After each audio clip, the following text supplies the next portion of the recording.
সকালের খাবারে এত সুন্দর মুড়ি মাখা, আর তার সাথে দুপুরে খাওয়ার পর ছিল পছন্দের ফল লিচু, আর তার সাথে প্রাকৃতিক সৌন্দর্যর মনোরম হাওয়া বাতাস। চলো আজকের ভিডিওটা সকাল থেকে শুরু করি, আশা করি তোমাদের ভালো লাগবে। হ্যালো এভরিওয়ান, তোমরা সবাই কেমন আছো? আমার এই ছোট্ট একটা ভিডিওতে তোমাদের অনেক অনেক ওয়েলকাম। সকালবেলায় গিয়েছিলাম বাজার বলতে সামনেরই একটা দোকানে। তো বর্মশাই যাওয়ার পর থেকে তেমনভাবে আর বাজার যাওয়া হয় না, সামনের দোকান থেকেই টুকটাক নিয়ে এসে রান্না করে ফেলি। তো চলো আজকে কি কি এনেছি তোমাদের সঙ্গে শেয়ার করি। আজকের বাজার দেখে তোমরা নিশ্চয়ই হাসছো যে এত কম বাজার। আরে বাবা, একা থাকি, রোজগারটা রোজ নিয়ে আসি, ওই জন্য প্রত্যেক দিন অল্প অল্প করে নিয়ে আসি। তো যাই হোক, এখানে 4টে ঠোঙা আছে, 4টে না সরি 5টা। তো এখানে 2 জায়গায় আছে পোস্ত, আর তার সাথে আছে একটু কলাইয়ের ডাল, আর চানাচুর আর বাদাম ভাজা। চানাচুর আর বাদাম ভাজাটা আজকে সকালে মুড়ি মাখা করেছিলাম, সেই জন্য নিয়ে এসেছিলাম। আর আজকে দুপুরে রেসিপি হবে ডাল আর ঝিঙে আলু পোস্ত। আর হ্যাঁ, তার সাথে গরমের শসা আর একটু আমও নিয়ে এসেছিলাম। যাই হোক, আর এই যে এখানে দেখো আমি মুড়ি মাখাও কিন্তু কমপ্লিট করে ফেলেছি অলরেডি।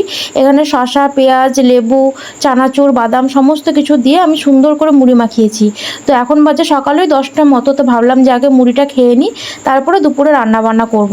তবে আজকে কিন্তু প্রচণ্ড গরম, তাই একদম দুপুরে ঝাড়া ঝাপটা রান্না বান্না করব, মানে একদমই সিম্পল কিছু মেনু।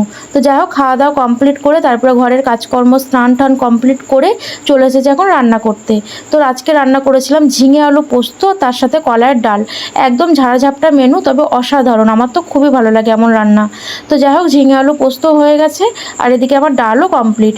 তো দুপুরে খাওয়া দাওয়া করার পরে আগের দিনের কিছু লিচু ছিল, তো সেই লিচুগুলোকেই খেতে বসেছিলাম। তবে হ্যাঁ, আমার পছন্দের ফল কিন্তু লিচু।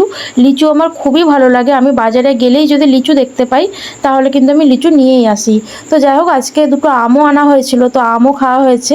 তো যাই হোক, আমার বেশি আনিনি, যেহেতু ঘরে লিচু ছিল তাই 2টো মতো আম এনেছিলাম। তো এই যে লিচুগুলোকে এখন খাচ্ছি। আর হঠাৎ করে লিচু খেতে খেতে দেখি ভীষণ পরিমাণে মেঘ উঠেছে আকাশে। তো আমি তো খুবই আনন্দে ছিলাম যে হয়তো আজকে বৃষ্টি হতে পারে। তবে হ্যাঁ, আমার মনের আশাটা পূর্ণ হয়েছে, বৃষ্টি কিন্তু হয়েছে, তবে খুবই কম, মানে 2-4 ফোঁটা আর কি। তো এই বৃষ্টিতে মনে হচ্ছে গরমটা যেন আরও বেড়ে গেল। তো যাই হোক, কী আর করবো, প্রকৃতির ওপরে তো আমাদের কোনো আর হাত নেই।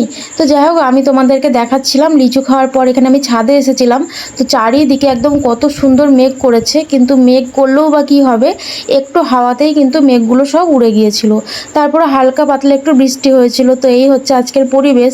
তো আমার খুবই ভালো লাগছিল এরকম আকাশটা দেখতে। তো বেশ কিছু আমি ভিডিও করেছিলাম। তো যাই হোক, ভিডিও শেয়ার করলাম তোমাদের সঙ্গে। তোমাদের কেমন লাগলো একটু জানিও এই আকাশটা। আমার তো মেঘ মেঘ করা আকাশ খুবই ভালো লাগে দেখতে। তো যাই হোক, এদিকে চলেও এসেছে একটু আধটু বৃষ্টি, তো খুবই কম বৃষ্টি হয়েছে আজকে। ওই যে দেখছো কত হাওয়া দিচ্ছে, তো হাওয়াতেই সব মেঘ উড়ে গেছে। আজকের মতো ভিডিওটা এই পর্যন্তই, কেমন লাগলো অবশ্যই জানিও। টাটা।